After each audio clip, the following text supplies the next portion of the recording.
Welcome back everyone to another update on my Pokemon Challenge ROM Hack, Craditopia. I just wanted to say sorry for the lack of update videos over the last 2 weeks. I've been very busy and haven't been able to work on my ROM hack as much as I want, but I was able to complete some new stuff that I'll show off. The first thing we worked on a little while back during my last live stream was the beginning of the Ice Club.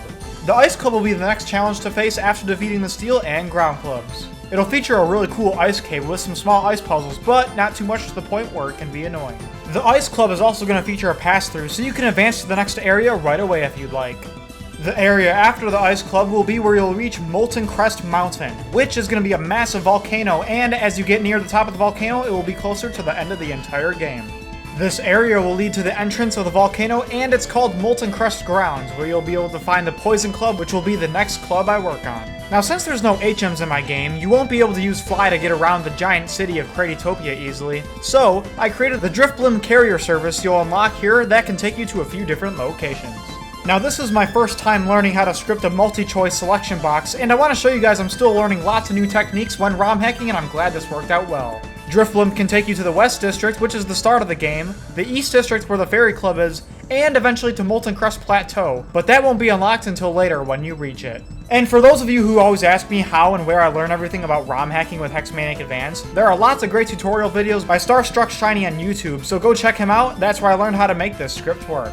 The next thing I worked on was the in-game randomizer, which I mentioned in the last video that I would try to implement. Well, it's here, and it works by talking to the small sign in the starting room on the boat that takes you to Craditopia. You'll have the options to randomize the Pokemon, the level up movesets, and their abilities. Something I also edited recently was the intro text that plays when you start up a new game, and we even got this cool little Cradily sprite in the corner. Now, something I also just put in the game is this lady who, once you talk to, can change the nature of your Pokemon. This feature was already in Pokemon Radical Red, so I copied some of the script to make it work, but since this is a challenge ROM hack, I only want the player to access this later in the game.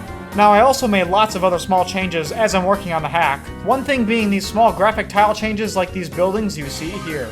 A lot of these tile sets I'm using come from a Heart Gold Soul Silver style graphics patch made by Darkshade. These buildings you see here are from Vermilion City.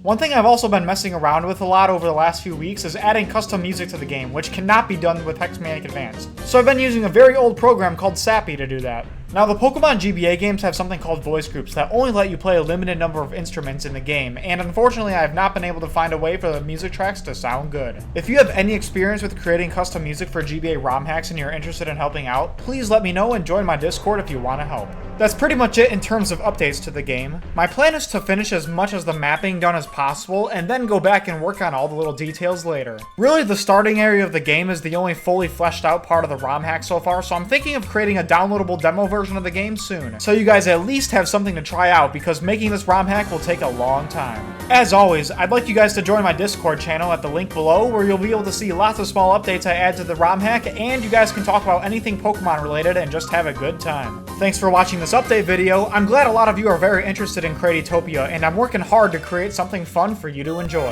I'll see you guys next time.